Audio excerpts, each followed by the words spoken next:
There are some things in your life that you beg God to take away: a fear, a habit, a memory, a weight you didn't ask for, a weakness. And when God doesn't remove it, you start wondering, did I do something wrong? Or is God doing something deeper? Paul knows that feeling. And in 2 Corinthians 12, he gives us one of the most honest windows into the Christian life. But to feel the weight of these verses, you must understand the emotional atmosphere Paul is writing in. Sort of my collective. Sort of my collective.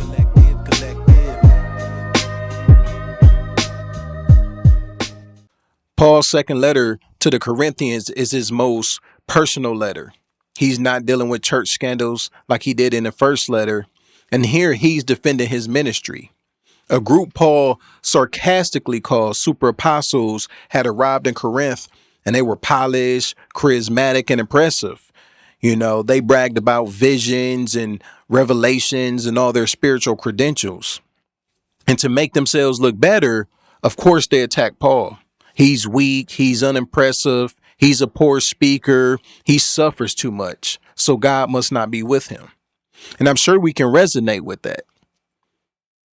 And that's something I really want us to think about as we go through this passage. But here's what most people miss. 2 Corinthians actually has three major purposes. One is reconciliation. Paul was relieved to see and hear that the church had repented of its rebellion earlier. Two is generosity. He urged them to complete their collection for the poor and was happy to see that they would do that. And lastly, vindication. And this is where our passage sits. And starting in chapter 10, Paul moves into full vindication mode, not to protect his ego, but to protect the gospel. He's showing the Corinthians that true apostleship isn't about outward glory, not charisma, not being polished, not spiritual showmanship, but it's about weakness. It's about sacrifice and dependence upon God. And that's another thing that we must keep in mind, because we want to examine ourselves. What is our criteria for measuring the blessed life, for measuring the true Christian life? Is it having success and, everything going well and having charisma and everything being polished and having all these spiritual accolades? Or is it being identified in weakness and sacrifice and utter dependence upon God by faith? And that sets the stage for one of the most surprising moments in the letter. The moment Paul pulls back the curtain on his deepest wound. And in chapters 10 through 12, Paul does something that's brilliant. Since the super apostles are bragging, Paul plays the fool. This is what theologians call the fool's speech. And since the apostles are bragging, Paul comes and he starts listing his credentials.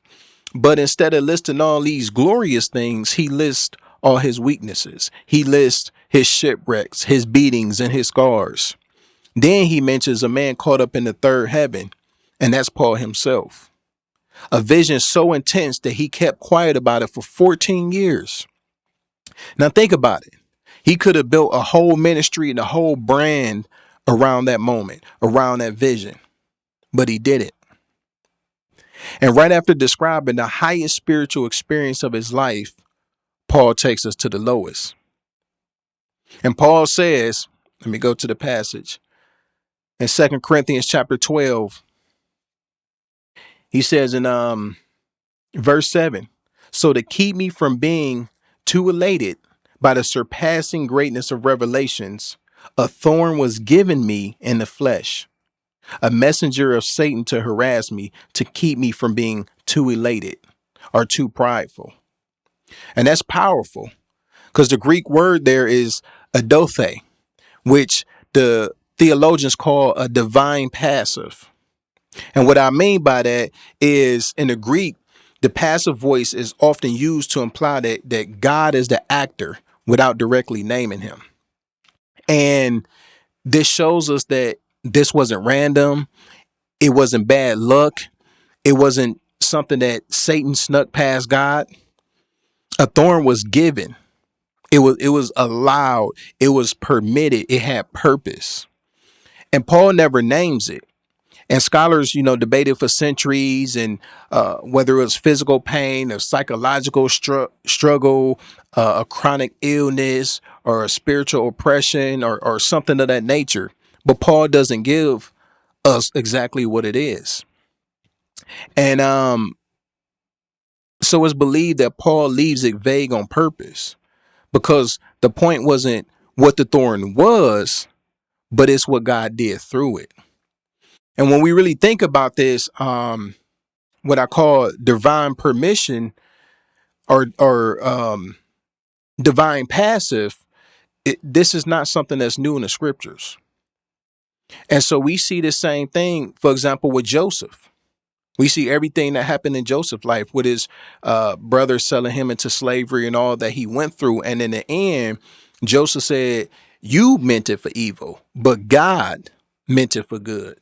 So you had your evil purposes and evil intentions, but God behind that had good purposes and intentions for why he allowed it. Same thing we see with Job. Satan struck Job, but it wasn't apart from God's permission. Job didn't necessarily do anything wrong. That was the whole qualm between him and his friends, where their theology was like, if you suffer, you had to do something wrong. And so, again, this is not something that's, new to the scriptures. And so Paul is standing in the same stream of divine providence where God allows something. And it's profound when you really think about that. You know, God can use what hurts you to humble you, to shape you, to protect you. And it really challenges us in, do we trust the Lord? Do we trust the Lord?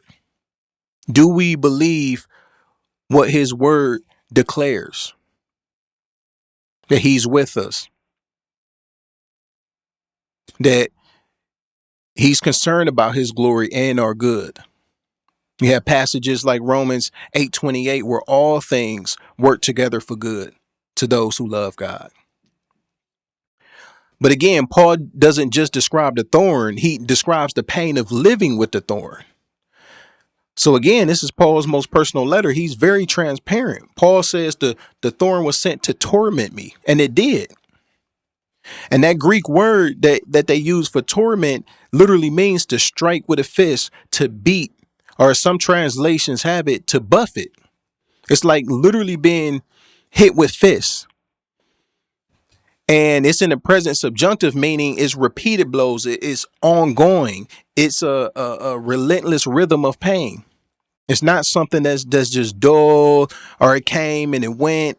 But it's a constant punch. It's constant blows that's keeping Paul low. And Paul did what any of us would do. You know, he begged God to take it away. And Paul says he pleaded with the Lord.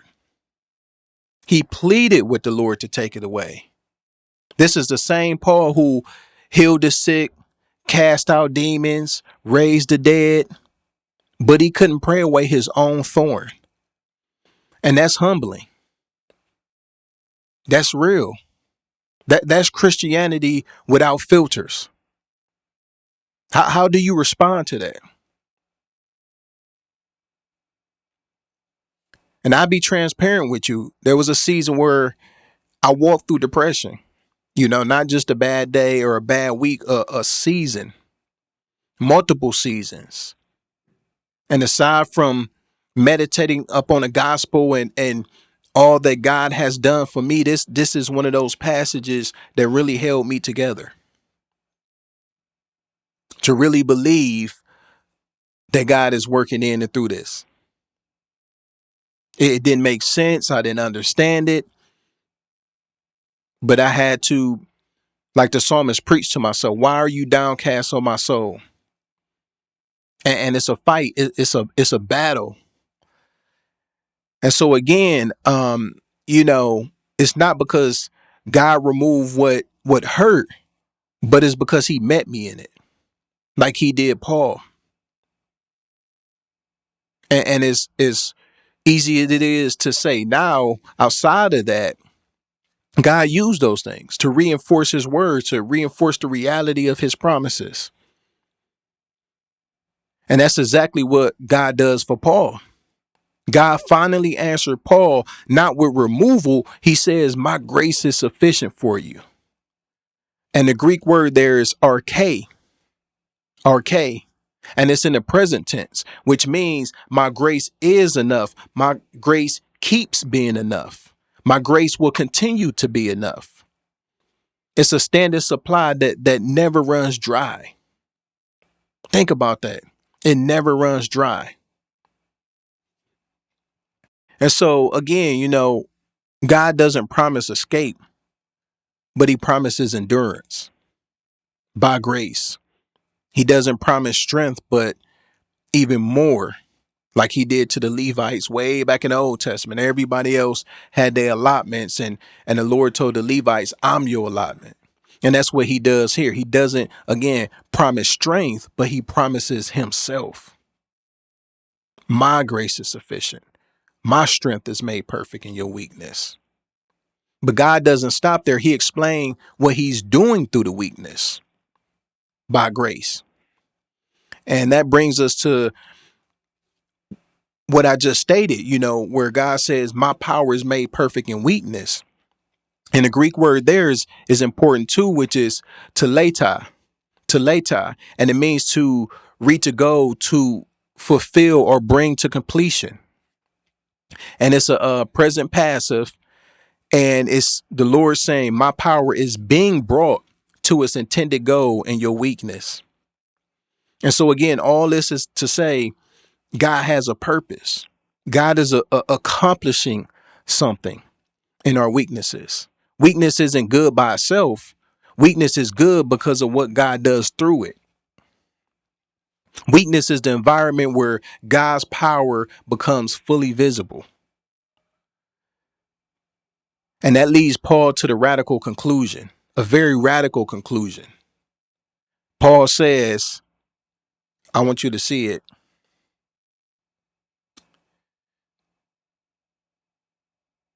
I start at verse 9. But he said to me, my grace is sufficient for you, for my power is made perfect in weakness. Therefore, this is Paul speaking, I boast all the more gladly of my weaknesses, so that the power of Christ may rest upon me. For the sake of Christ, then, I am content with weaknesses, insults, hardships, persecutions, and calamities. For when I am weak, I am strong. And that's powerful.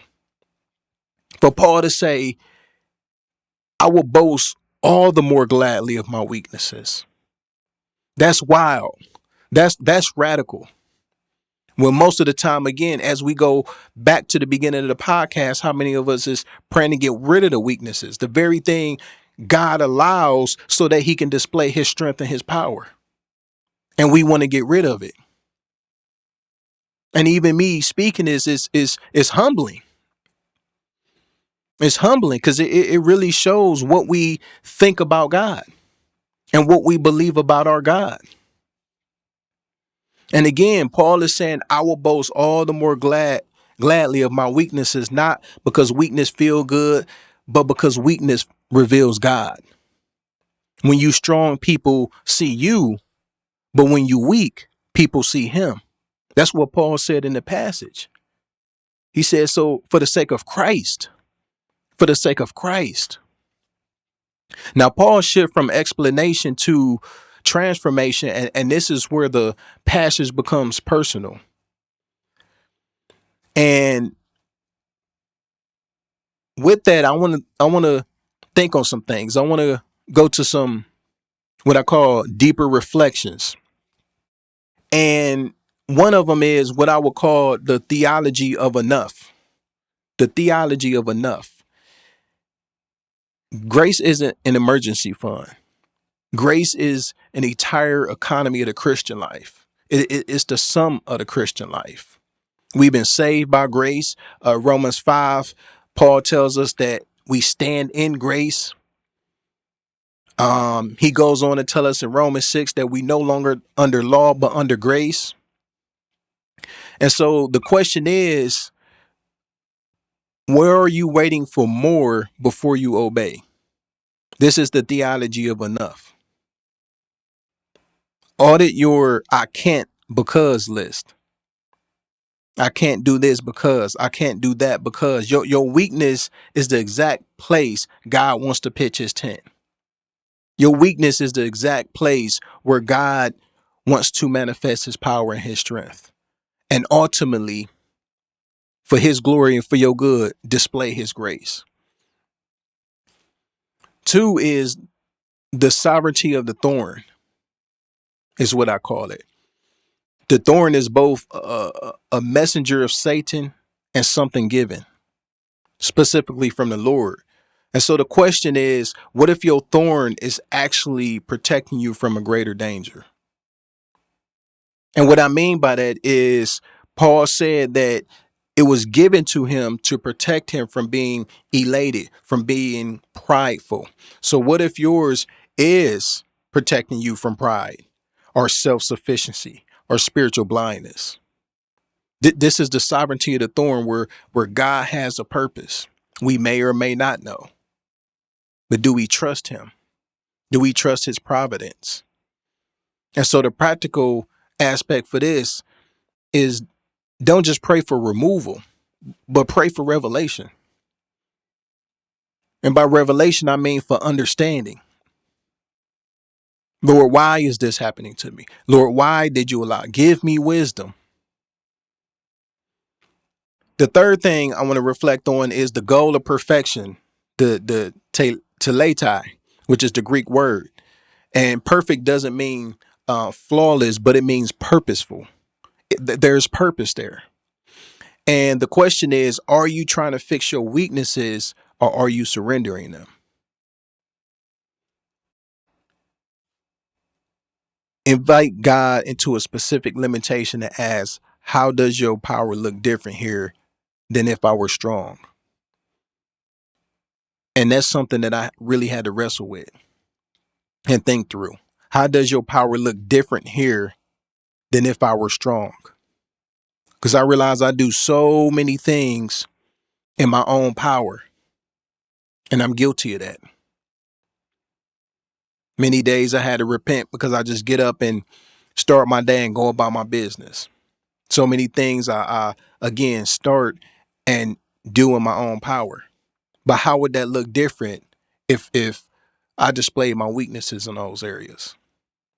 Or if my strength wasn't displayed in those areas, or I wasn't strong in those areas?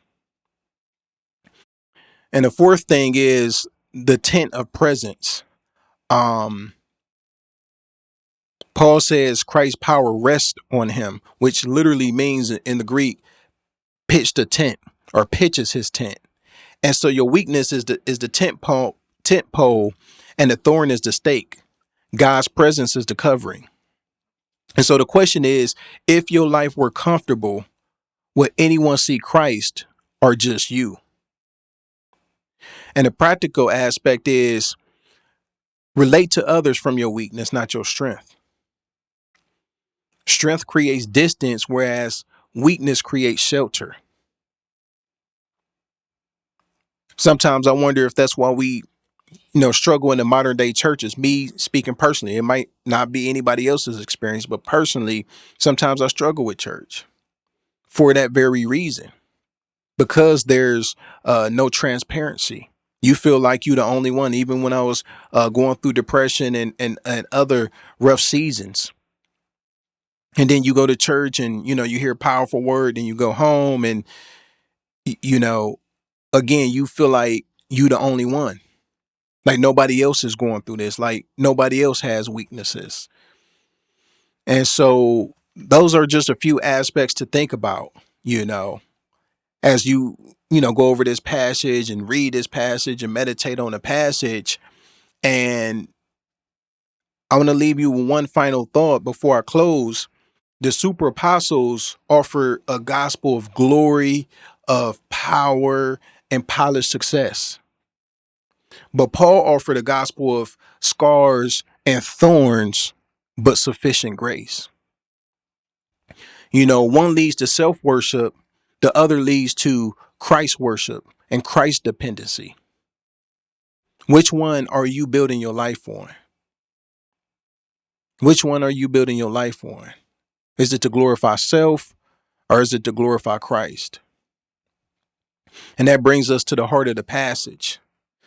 You know, you may never get the answer you want about your thorn, but you will always get the grace you need.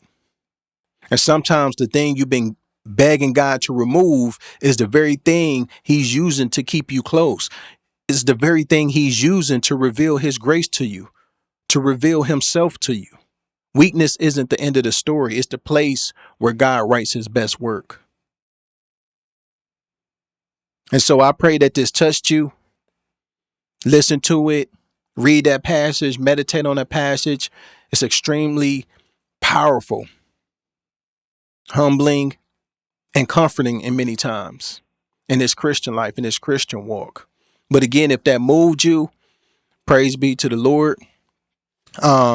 You know, we trying to build a community here. We want to continue to grow. And if you want to keep walking with us as we grow in grace and in truth and in real life and discipleship, stick around. I'd love for you to be a part of the journey, and I'll catch you on the next one. Grace and peace.